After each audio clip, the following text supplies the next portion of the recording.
Magandang araw po sa inyo mga babes. Andito po ako ngayon sa punta sa Maguindulman, Bohol. Ang isa sa mga hanap buhay nila dito ang maniper. Kumukuha sila po ng similya ng bangus. Ito po ang isa sa mga hanap buhay nila. At ito po ang ginagamit nila para makahuli po sila ng similya ng bangus.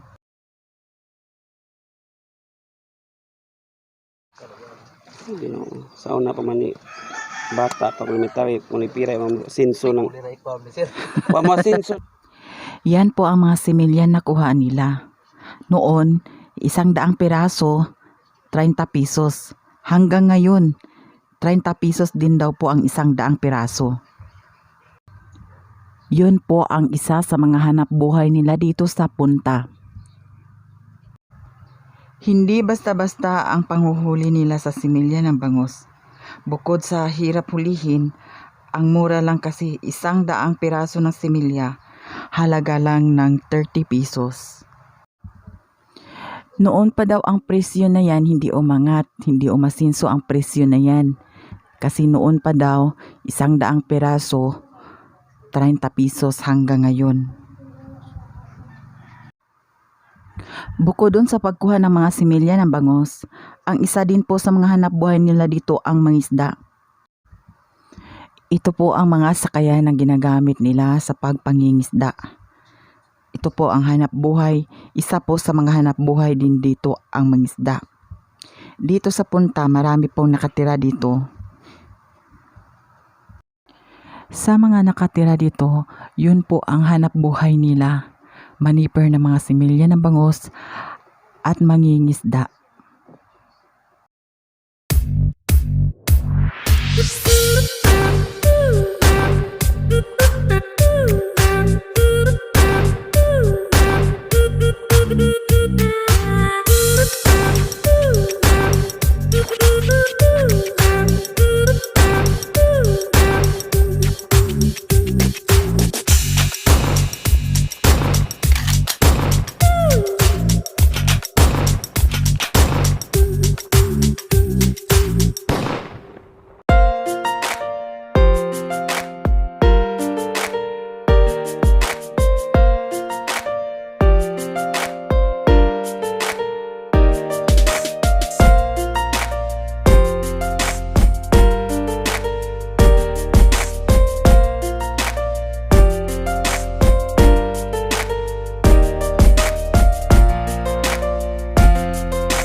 Dira mga babes, diri may nag-agi sa punta. Nag-shortcut mi kay para dool ra.